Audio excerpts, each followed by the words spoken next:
নমস্কার বন্ধুরা, আমি অরিন্দম চলে আসলাম আজকে এই মুহূর্তে বিরাট একটা আপডেট নিয়ে। 26,000 শিক্ষকের চাকরি বাতিল মামলার বিরাট কিন্তু গুরুত্বপূর্ণ কিছু আপডেট নিয়ে সুপ্রিম কোর্টে কিন্তু খেলা কিন্তু জমে উঠেছে। আর কিন্তু একটা শুনানি আছে 10ই ফেব্রুয়ারি। কিন্তু রাজ্য সরকারকে তার অবস্থান জানাতে হবে যতদূর সম্ভব।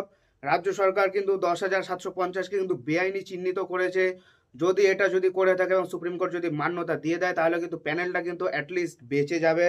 আদারওয়াইজ বিচারপতির কিন্তু কিছু করার থাকবে না। উনি কিন্তু গত শুনানিও কিন্তু তাই বলেছে, আপনারা যোগ্য অযোগ্যকে আলাদা করে দিন। বাট প্রশ্ন হচ্ছে কি করে দেবে? সিবিআই এর কাছে একটা রিপোর্ট আছে, পর্ষদের কাছে একটা রিপোর্ট, যারা পিটিশনার আছে তাদের কাছে আরেকটা রিপোর্ট আছে। 3-4টে রিপোর্ট থাকলে আলটিমেটলি কি হতে পারে? সো ভিডিওটা গুরুত্বপূর্ণ, আপনারা জেনে নিন।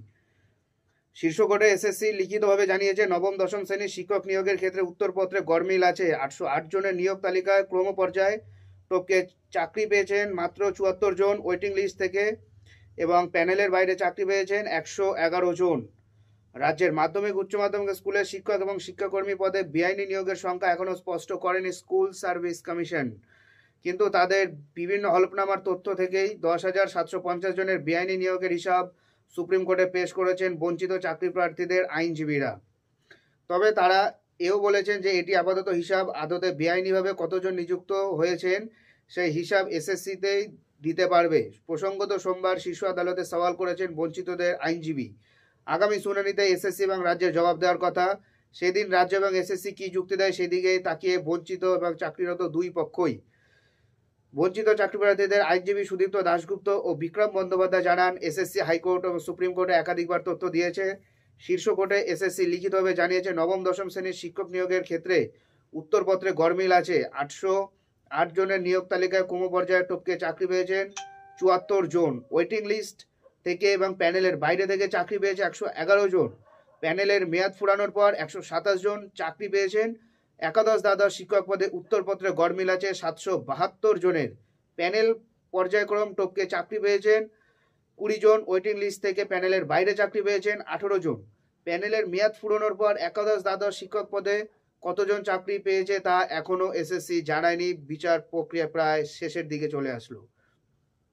গ্রুপ সি শিক্ষাকর্মী পদে উত্তরপত্র গরমিল, প্যানেলের পর্যায়ক্রম টপকে ওয়েটিং লিস্ট এবং প্যানেলের বহির্ভূত প্রার্থী এবং মেয়াদ উত্তীর্ণ প্যানেল থেকে যথাক্রমে 782, 132, 249 এবং 381 জন চাকরি পেয়েছে। গ্রুপ ডি পদে উপরোক্ত নানা গরমিল থাকলে 1911, 273, 371 আর 609 জন চাকরি পেয়েছে। এই হিসাবের বাইরেও আরও বেআইনি নিয়োগের তথ্য দিয়েছে বঞ্চিত চাকরি প্রার্থীদের আইনজীবীরা। তারা জানান, নবম দশম শিক্ষক পদে ঘোষিত শূন্যপদ ছিল 12,905। এসএসসির সুপারিশ করেছিল 11,425টি, কিন্তু মধ্যশিক্ষা পর্ষদ নিয়োগপত্র দিয়েছে 13,056 জনকে।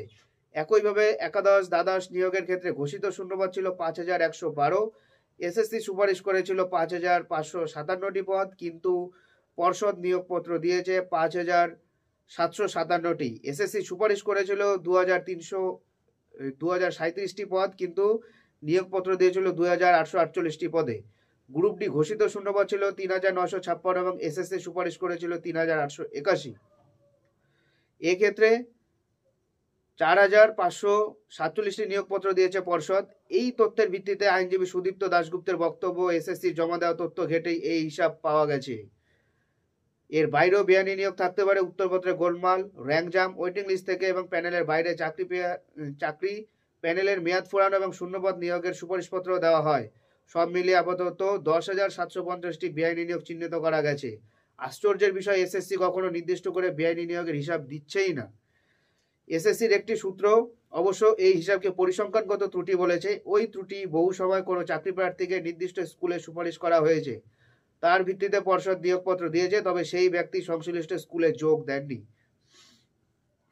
তারপরে এসএসসি সেই নিয়োগপত্রের সুপারিশ বাতিল করলেও পর্ষদ বাতিল করেনি। আর নিয়োগের সুপারিশপত্র বাতিল না করলে পরের কোনো প্রার্থীর জন্য এই পদে নিয়োগের সুপারিশপত্র দেওয়া যেত না। যদিও বঞ্চিতদের আইনজীবী পাল্টা যুক্তি, এসএসসির মেমোরাং অনুযায়ী পর্ষদ নিয়োগপত্র দিয়েছে, তাই একই নিয়মে পর্ষদের আগের নিয়োগপত্র বাতিল করে পরের প্রার্থীকে এই নিয়োগপত্রে সুযোগ দেওয়া উচিত, কিন্তু তা হয়নি কেন? সুদীপ্তর বক্তব্য, 2016 সালের আগে স্কুল কমিটি শিক্ষক কর্মচারীদের নিয়োগপত্র দিত। বর্তমানে উচ্চ প্রাথমিক শিক্ষকদের নিয়োগপত্র স্কুল কমিটি দিচ্ছে। কেন্দ্রীয়ভাবে বেআইনি নিয়োগ করার উদ্দেশ্যই যে বারবার পর্ষদের হাতে নিয়োগপত্র দেওয়ার ক্ষমতা দেওয়া হয়েছিল, এ কথাও তিনি কোর্টে জানিয়েছেন। অর্থাৎ 10,753কে আপাতত চিহ্নিত করা গেছে, বাট সেটাকে গ্রহণ করবে কিনা, না গ্রহণ করার চান্স 90%, গ্রহণ করার চান্স 10%।